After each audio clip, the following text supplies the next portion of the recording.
ஹே amigos, உங்க வீட்டில் இருக்க ரோஸ் செடி எல்லா சீசன்லயும் இதே மாதிரி நிறைய மொட்டு வச்சு கொத்து கொத்தா பூக்கணும் நீங்க நினைச்சீங்கன்னா உங்களுக்கு தான் இந்த வீடியோ. எஸ், இந்த வீடியோவில் நான் சொல்ல போகிற பேசிக்கான டிப்பை நீங்கள் ஃபாலோ பண்ணாவே போதும். எல்லா சீசன்லேயும் எப்போதுமே உங்கள் வீட்டு பூச்செடி பூத்துக்கிட்டே தான் இருக்கும், நிறைய மொட்டோட இருக்கும், பார்க்கவே கண்ணு குளிர்ச்சியாக இருக்கும். அண்ட் நீங்களும் கஷ்டப்பட்டு கேர் பண்ணிக்கிட்ட செடி பூக்கவே இல்லையே அப்படின்ற கவலையும் இனி உங்களுக்கு வராது. இதை நீங்கள் ஃபாலோ பண்ணீங்கன்னா.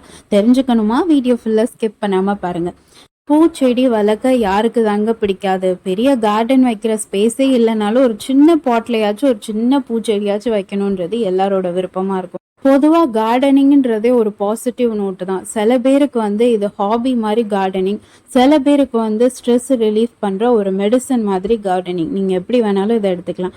அண்ட் பர்டிகுலர்லி டிப்ரெஷனில் இருந்தீங்கன்னா நீங்கள் கார்டனிங் பண்ண ஸ்டார்ட் பண்ணிட்டாவே it will change your mood to positivity. On a happy நோட்டில் தான் கார்டனிங் ப்ராசஸை ஸ்டார்ட் பண்ணுவோம். பட் அது எப்போ வெறுப்பாக மாறும்னா, செடி வாங்கி கஷ்டப்பட்டு பராமரிப்போம், உரம்லாம் வாங்கி பயங்கரமாக பார்த்துப்போம். பட் வாங்கி வச்சு ஒரு 1 மந்த் பீரியடில் பூக்கிறது கம்மி ஆகிடும். சில சமயம் மொட்டையே வைக்காது, பட் செடி அப்படியே இருக்கும். சில சமயம் செடியுமே பட்டு போயிடும். இந்த மாதிரி சுச்சுவேஷன் வரும்போது okay let's try a new start அப்படின்ட்டு செகண்ட் பேட்ச் வாங்குவோம். அதையும் இதே மாதிரி ஃபாலோ பண்ணுவோம். பட் அதுவுமே ஃபெயில் ஆகிடும். அந்த டைம் தான் கார்டனிங்ன்றதே ஒன்று வெறுக்க ஸ்டார்ட் பண்ணுவோம். என்னடா இது, செடியை நம்ம வாங்கினாலும் அது கண்டிப்பாக அது வளர போகிறதில்ல, சாவதான் போகுது, இதுக்கு எதுக்கு நம்ம மணி இன்வெஸ்ட் பண்ணணும், பேசாமல் நம்மளோட கார்டனிங் பண்ணுற ஆசையே போதும்டா அப்படின்ற தாட்டை நம்ம மைண்ட் கொண்டு வந்துடும். பட் நம்ம பண்ணுற சில மிஸ்டேக்ஸ்னால தான் செடி பூக்கிறது கம்மியாகும். அண்டு நீங்கள் பார்க்குற எல்லாமே என்னோட பால்கனியில் நான் வச்சுருக்க பிளான்ஸ் தான். உங்களுக்கு பார்த்தாவே தெரியும் எல்லா செடியிலையுமே எவ்வளோ மொட்டு வச்சுருக்கு அப்படின்ட்டு. யூஸ்வலாக இந்த மாதிரியான பட்டன் ரோசஸ்லாம் தான் பஞ்ச் ஆஃப் ஃப்ளார் பூக்கும். மற்ற இதில் ஏதோ ஒரு மொட்டோ 2 மொட்டோ அந்த கிளையில பூக்கும். பட் ஏன் பிளான்ட் பார்த்தீங்கன்னா 1-2 தான் பட்டன் ரோஸ், மற்றது எல்லாமே இந்த ஹைப்ரிட் வெரைட்டி. சிலது நம்ம நாட்டு ரோஸ், பன்னீர் ரோஸ் அந்த மாதிரியும் இருக்குது. இது பன்னீர் ரோஸ் தான். பட் நீங்கள் பார்த்தாவே தெரிஞ்சிருக்கும் எல்லா இதுலேயுமே மொட்டு இருக்குது. அண்டு இந்த எல்லோ கலர் பார்த்தீங்கன்னா இது ஹைப்ரிட் வெரைட்டி எல்லாம் இல்லை, நார்மலான எல்லோ ரோஸ் தான். பட் நீங்கள் பார்த்தா இது பட்டன் ரோஸ்க்கு ஈக்குவலாக எவ்வளோ பட் இருக்குன்ட்டு உங்களுக்கு பார்த்தாவே தெரியும். ஸ்பெசிஃபிக்காக இந்த பிளான்ட்ல மட்டும்தான் இவ்வளோ பட் இருக்கா அப்படின்னு யோசிச்சானா அப்படி இல்லை. என்னோட பால்கனியில் பார்த்தீங்கன்னா ஆல்மோஸ்ட் ஒரு 7 to 8 ஃப்ளவரிங் பிளான்ட் நான் வச்சுருக்கேன். எல்லாமே இந்த அளவுக்கு நரிஷிங்காக நல்ல க்ரோத் இருக்குது. அண்ட் எல்லாமே பட்டன் ரோஸ்க்கு ஈக்குவலாக அவ்வளோ மொட்டு வச்சுருக்கு. அண்ட் இதுவுமே ஒரு நார்மலான ஆரஞ்சு கலர் ரோஸ் தான், இது பட்டன் ரோஸ்லாம் இல்லை. பட் நீங்கள் பார்த்தா எவ்வளோ பட்டு இருக்குதுன்னு பாருங்கள். அண்ட் யூஸ்வலாகவே நம்ம ஃபஸ்ட்டு டைம் பூச்செடி வாங்கும்போது நிறைய பூவாக இருக்கும், அதை பார்த்து இம்ப்ரெஸ் ஆகி நம்ம வாங்கிடுவோம். பட் லேட்டர் ஒரு தடவை மொட்டு வச்சு பூத்ததுக்கப்புறம் நெக்ஸ்ட் ஸ்டேஜ் பார்த்தீங்கன்னா மொட்டே வராது, இல்லை 1-2 தான் ரேராக வரும். அண்ட் இந்த பிக்சரில் நீங்கள் பார்க்குறது நான் ஃபர்ஸ்ட் டைம் பர்ச்சேஸ் பண்ணது. இது தேர்ட் டைம், அதாவது செகண்ட் டைம் மொட்டு வச்சு தேர்ட் டைம் எவ்வளோ மொட்டு வச்சுருக்குன்னு பாருங்கள். இந்த எல்லோவுமே ஃபர்ஸ்ட் டைம் நான் பர்ச்சேஸ் பண்ணும்போது இந்த கண்டிஷனில் இருந்தது. அண்ட் இப்போ நீங்கள் பார்க்குறது இதுவுமே தேர்ட் டைம். இந்த மாதிரி ஒரு செடி வாங்கிட்ட அப்புறம் அதே மாதிரி நிறைய பூக்க நம்ம எப்படி ரீட்டைன் பண்ணுன்றது தான் இனி நான் ஃபர்தராக நான் உங்களுக்கு ஷேர் பண்ண போகிறேன். சிம்பிள் டிப் தான், எல்லார் வீட்லேயும் நீங்கள் ஃபாலோ பண்ணிடலாம். பேசிக்காக நீங்கள் செய்ய வேண்டியது இந்த மாதிரி யூஸ்டு எக்ஷெல் இருக்குல்ல, இதை நீங்கள் தூக்கி போட்டுறாதீங்க. தூக்கி போடுறது பதிலாக இதை க்ரஷ் பண்ணி இது மாதிரி ஒரு பாட்லையும் அப்பப்போ யூஸ் பண்ணுங்கள். நம்ம எந்த அளவுக்கு செடிக்கு உரம் போடுறோமோ அந்த அளவுக்கு பிளான்ட் நல்லா வளரும். அதுக்குன்ட்டு இந்த ஆர்டிஃபிஷியல் ப்ராடக்ட்ஸ்லாம் வாங்காமல் வீட்டில் இருக்க அந்த மாதிரி ஒரு யூஸ்டு எக்ஷெல் இல்லைன்னா டீ ஸ்ட்ரெயின், டீ தூள் யூஸ் பண்ணுவோம்ல அதோட ஸ்ட்ரெயின் கூட நீங்கள் யூஸ் பண்ணலாம். காஃபியோட ஸ்ட்ரெயின் கூட நீங்கள் யூஸ் பண்ணலாம். ஃபில்டர் காஃபியோட ஸ்ட்ரெயின் அது மாதிரி கூட நீங்கள் யூஸ் பண்ணலாம். இந்த ஒரு விஷயம் நான் ரெகுலராக ஃபாலோ பண்ணுவேன். அண்ட் இன்னொரு மேஜரான விஷயம், உங்கள் செடியில் நிறைய மொட்டு வைக்கணும் அப்படின்னு ஆசைப்பட்டீங்கன்னா இதை கண்டிப்பாக நீங்கள் ஃபாலோ பண்ணணும். பூச்செடியில் பூ நீங்கள் ப்ளக் பண்ணும்போது என்ன பண்ணுவீங்கன்னா ஜஸ்ட் கையில் உடச்சி அப்படியே கிள்ளுவீங்க, இல்லைன்னா சிசர் வச்சு கட் பண்ணுவீங்க. கட் பண்ணுறதுலே ஒரு சின்ன ஹிடன் ட்ரிக் இருக்குது. இப்போது எனக்கு இந்த பூவை பறிக்கணும், எப்படி பறிக்கன்றது தான் அந்த ட்ரிக்கே. இந்த பூவோட ஃபர்ஸ்ட் ஸ்டெம் இருக்கு இல்லையா, ஸ்டெம்முக்கு கீழே வந்து யூஸ்வலாக வந்து லீஃப் வளரும். ஆனால் ஃபர்ஸ்ட் லீஃபுக்கு கீழே ஒரு ஸ்டெம் இருக்கும், அந்த ஸ்டெம்மை தான் நீங்கள் சாப் பண்ணணும்.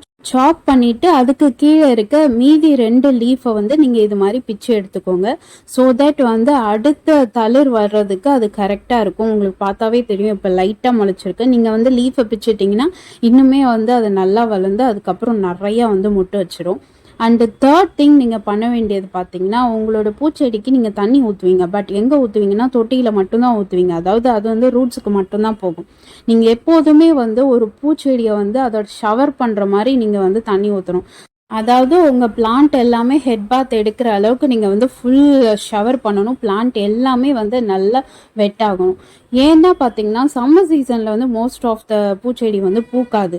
ஆனால் ரெய்னி சீசனில் வந்து செம்மையாக தளிர் விட்டு நல்லாவே வரும். ரீசன் வந்து உங்களோட பூச்செடியில் வந்து ஸ்ட்ரென்த்து பார்த்தீங்கன்னா ஸ்டெம்மிலையும் அண்ட் லீஃப்லேயுமே இருக்குது. ஸோ சன்லைட் அதிகமாக பட்டுச்சுன்னா உங்கள் லீஃப் வந்து சீக்கிரமாக வந்து எல்லோயிஷ் ஆகிடும், இல்லைனா வந்து அப்படியே ஒரு மாதிரி காஞ்ச மாதிரி ஆகிடும். அதோட ரீசனாக வந்து ஸ்டெம்முமே வந்து காஞ்சிரும். ஸோ வந்து எந்த அளவுக்கு வந்து ரூட்டுக்கு வந்து தண்ணி ஊற்றி அதோட ஸ்ட்ரென்தன் பண்ணுறது முக்கியமோ, அந்த அளவுக்கு வந்து லீஃபையும் ஸ்டெம்மையுமே வந்து நல்லா அப்படியே ஸ்ட்ராங்காக வச்சுருக்கிறது முக்கியம். ஸோ அதுக்கு இம்பார்ட்டன்ஸ் வந்து இந்த மாதிரி ஷவர் பண்ணி தண்ணி ஊற்றணும். ஸோ இந்த 3 பேசிக்கான விஷயத்த நீங்கள் ஃபாலோ பண்ணாவே போதும். உங்கள் வீட்டில் எல்லா செடியுமே நல்லா மொட்டு வைக்கும், நல்லாவே பூ பூக்கும். இதெல்லாம் பர்சனலாக நான் ஃபாலோ பண்ணுற விஷயம். அதனால் ரிசல்ட்டும் உங்கள் கண் முன்னே இருக்குது பாருங்கள். இது போக சாயில் எப்படி சூஸ் பண்ணணுன்ட்டு இருக்குது, அந்த ஃபர்டிலைசர் எப்படிலாம் சூஸ் பண்ணணுன்ட்டு இருக்குது, ஒரு செடிக்கு எப்படி பாட்டு சூஸ் பண்ணணும் அப்படின்றதும் இருக்குது. பட் அதை பற்றி ஆல்ரெடி என் சேனலில் வந்து நான் டீட்டெயிலாக ஷேர் பண்ணிட்டேன். ஸோ பார்க்காதவங்க டிஸ்கிரிப்ஷனில் லிங்க் இருக்குது, அதையும் போய் செக் அவுட் பண்ணி பாருங்கள். ஸோ உங்களுக்கு எக்ஸ்ட்ரா ஒரு கலெக்டிவ் இன்ஃபர்மேஷன் கிடைச்ச மாதிரியும் இருக்கும். நான் ஏற்கனவே என் சேனலில் நிறைய தடவை சொல்லியிருக்கேன், கார்டனிங் பொறுத்தவரை எப்போதுமே உங்களை வந்து டிசப்பாயின்மெண்ட் பண்ணாது. நம்ம செய்கிற 1-2 பேசிக்கான அன்னோன் மிஸ்டேக்ஸ் தான் வந்து கார்டனிங்கை வந்து ஃபெயிலியர் பண்ணும். எனக்குமே பர்சனலாக நிறைய டீட்டெயிலிங் தெரியாது. எத்தனையோ செடியை நான் வாங்கி நிறைய சாவடிச்சிருக்கேன். ஆசைப்பட்டு வாங்கிடுவேன், பட் அதை எப்படி மெயின்டைன் பண்ணும் அப்படின்னு தெரியாமல் ஓவர் வாட்டர் பண்ணி நிறைய இதெல்லாம் சாவடிச்சிருக்கேன். அந்த மாதிரி நிறைய ஃபெயிலியர்ஸ் வரும். பட் நம்ம பழக தான் வந்து கார்டனிங் பற்றி டீட்டெயிலிங்கே நமக்கு தெரியும். என் வீட்டில் மம்மி டேடிக்கு வந்து கார்டனிங் நாலேஜ் அதிகம். மம்மி வந்து இந்த மாதிரி ஃப்ளவர் கிரேஸ்னால், டேடி வந்து vegetable and fruits grace. So வீட்லேயே வந்து ஒரு மினி ஃபார்மிங் பண்ணுற அளவுக்கு வெஜிடபிள்ஸ்லாம் ஃபர்ஸ்ட் வச்சுருந்தோம், இப்போ இல்லை. ஸோ அவங்கக்கிட்டேருந்து ஒரு சின்ன டிப்ஸ் எல்லாம் வந்து கற்றுக்கிட்டு, அந்த சிலது அந்த மிஸ்டேக்ஸ்லேயே வந்து நான் கொஞ்சம் தெரிஞ்சுக்கிட்டு ஓரளவுக்கு வந்து இப்போ என்னோடய பிளான்ட்டோ நல்ல செழிப்பாகவே இவனுங்களெல்லாம் வளர்த்து வச்சுருக்கேன். அண்ட் உங்கள் வீட்லேயும் இதே மாதிரி ஆசைப்பட்டு நீங்கள் வாங்குகிற பூச்செடி ஒர்க் அவுட் ஆகலைன்னா டிசப்பாயின்மெண்ட் ஆகாதீங்க. இந்த மாதிரி ஒரு சின்ன பேசிக் சேஞ்சஸை நீங்கள் ஃபாலோ பண்ணுங்கள். கண்டிப்பாக உங்கள் ஃப்ளாரும் வந்து இந்த மாதிரி நல்லாவே வளரும். இன்னுமே நிறைய டிப்ஸ் இருக்குது, ஃபர்தராக அதெல்லாம் என் வீடியோவில் நான் கண்டிப்பாக ஷேர் பண்ணுறேன். அப்புறமா கார்டனிங்கிறது பர்சனலாக எல்லார் வீட்லேயுமே வந்து கண்டிப்பாக மஸ்ட் மேண்டேட்ரியாக வந்து செய்ய வேண்டிய விஷயம் தான் நான் சொல்லுவேன். இதையுமே என் வீடியோவில் நிறைய நான் ஷேர் பண்ணியிருக்கேன். ஏன்னா பிளான்ட் லவ்வராக எல்லாருமே கண்டிப்பாக மஸ்ட்டு மேண்டேட்ரியாக இருக்க வேண்டியது அவசியம். ஹாப்பியாக சர்வை பண்ண என்னென்னமோ எக்ஸ்பென்சிவாக நம்ம வாங்குகிறோம். பட் இதுதான் வந்து மெயினாக நம்ம சர்வை பண்ணுறதுக்கு ஒரு முக்கியமான ரீசன், பிளான்ட் அண்ட் ட்ரீஸ். அதை வந்து நம்ம விட்டுடுறோம். பட் அதை வந்து வாங்க பழகுங்க. ஈவன் உங்களுக்கு கார்டனிங்கே பிடிக்காது அப்படின்ற மைண்ட் செட் இருந்தாலும் கொஞ்சம் அதை மாற்றி அட்லீஸ்ட் 1-2 பிளான்ட்டாச்சும் வீட்டில் வச்சு கார்டனிங் பண்ண ஸ்டார்ட் பண்ணுங்கள், ஒரு ஹாப்பி என்விரான்மெண்ட்டுக்கு. ஃபைனலி நான் சொன்ன அந்த 3 விஷயத்தையும் நீங்கள் ஃபாலோ பண்ணிங்கன்னா உங்கள் வீட்டு பூச்செடியிலையும் சேஞ்சஸ் இருக்கிறத நீங்கள் கண்டிப்பாக பார்ப்பீங்க. இதே மாதிரி யூஸ்ஃபுல்லான plant care tips and some more interesting videos. So don't forget to like, share and subscribe my channel. Don't forget to press the bell icon for notification. Bye.